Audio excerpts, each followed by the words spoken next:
sweat lodges. There's what was called the Turkish bath or spa, which was a damp situation where, here again, you sweat. You go in and you sit and sweat.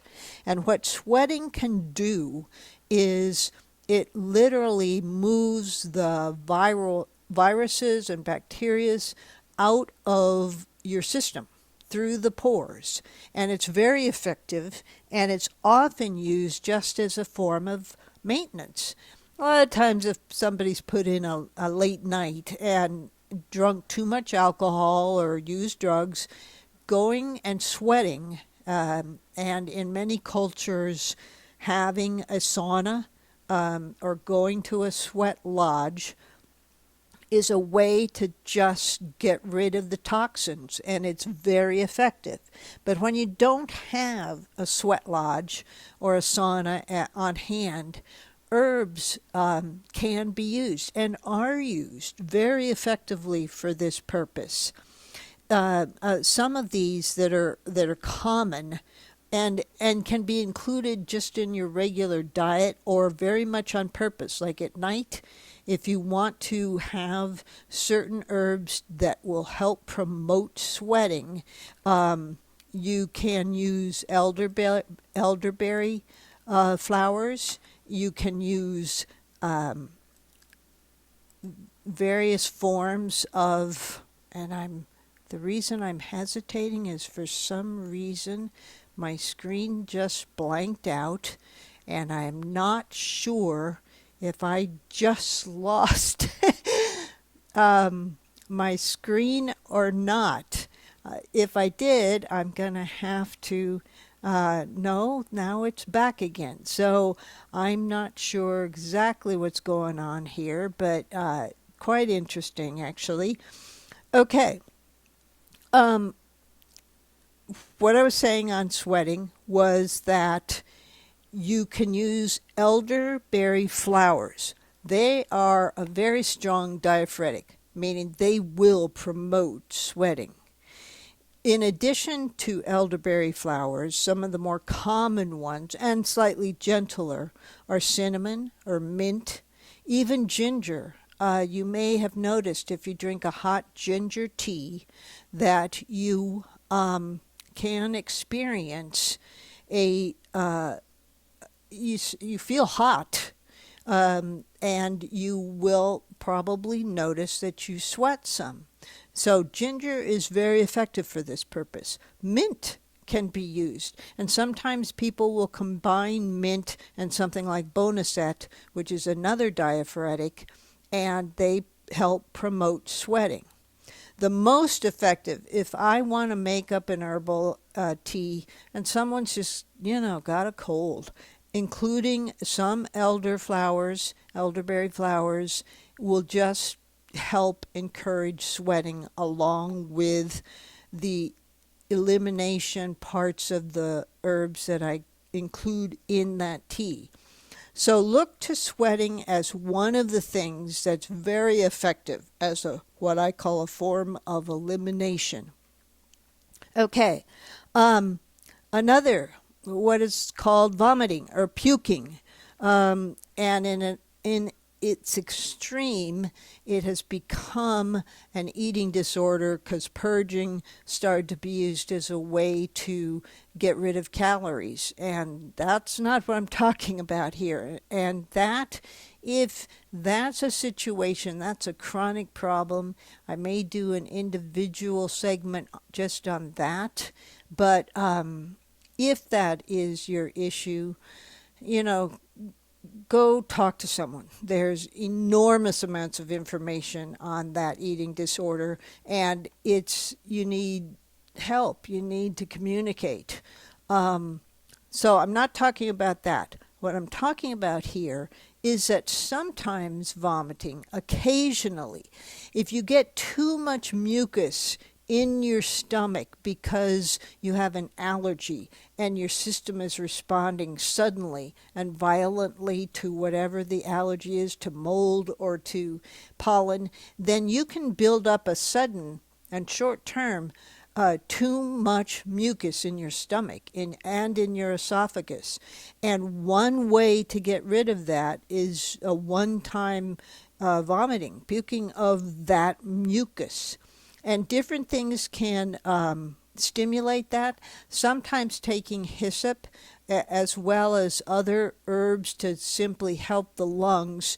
The lungs will purposely react along with the stomach to purposely throw up the excess mucus, knowing that it's really causing harm.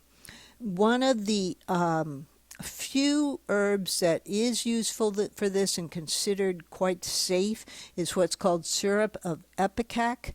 Obviously, you never use it if you have ingested certain types of toxins, because throwing them up is worse. It can burn the esophagus. So you don't want to throw up certain types of chemicals. You need to take other forms of herbs and foods to protect the stomach and look to either get your stomach pumped or to eliminate them. And eliminating them, that gets into the whole bowel movement, bowel cleansing, that form of regulating and cleansing, eliminating through bowel movements, which is a very, very useful form of maintaining your health. A lot of times you eat, and with the holidays coming up at various times of the year and various holidays depending upon what culture you are, during various cultures' holidays, they eat richer foods or more food than normal, or maybe they drink more than normal, depending upon what is being celebrated. And it can be everything from Christmas to 4th of July. The different holidays can encourage overconsumption. And that alone sometimes is just tough on your intestines. Suddenly eating way more of one type of food, whether, at 4th of July, whether it's hamburgers or too much cheese at a different time. During the winter holidays, it'll be everything from too much turkey.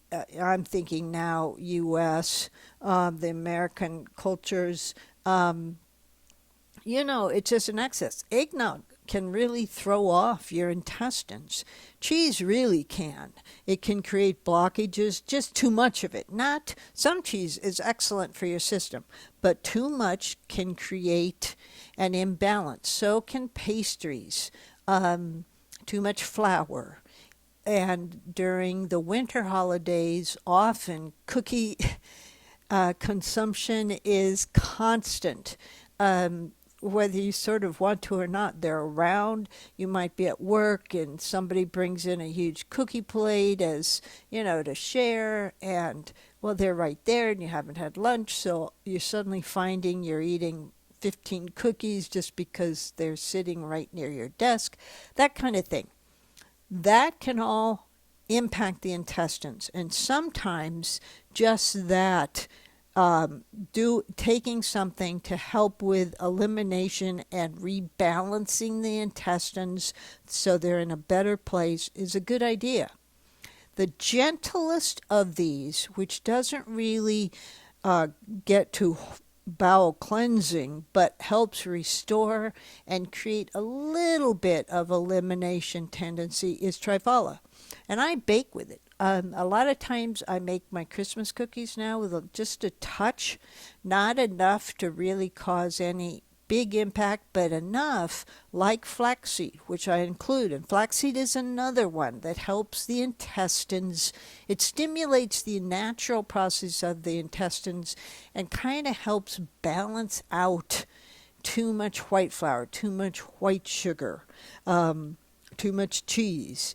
And so triphala or flaxseed are both excellent for this purpose. If you're really wanting, if you feel like you're stopped up, or for lot of different reasons. You just need a more thorough cleansing because of not only cheese, but too much red meat, too much white flour. Basically, you've overdone it. Then, or, and, also, there's just the whole impact of mucus building when you're eating poorly at holidays, and not everyone does this, but a number of us do. It can just impact the spleen, and you have more mucus. And so in order to deal with that, some of the different rhubarb is the one I recommend the most. Aloe can be purchased in a liquid form. They have it at most pharmacies. They have it at most of the major, I'm always talking about Walmart, but they have it at Walmart, right near the pharmacy section. And, everyone's got aloe these days. It's become a common, Walgreens, all the different various pharmacies wherever you live. And aloe is very helpful to help rebalance the intestines in this case. So rhubarb and aloe are two others I highly recommend. There is another called cascara, but I rarely use it. It does have an immediate elimination. You get a bowel movement, but there is some cramping with it. And it's for an immediate, you're stopped up and you really need to take something today, then I recommend a one shot of that.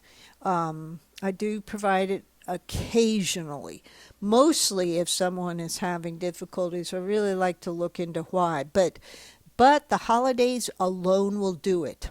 So that's elimination. And next time I'll be talking about the 5 other parts of herbal treatment within Chinese herbalism. So I hope this has been useful. You have a good one. I'm signing off for this week. You take care. Bye.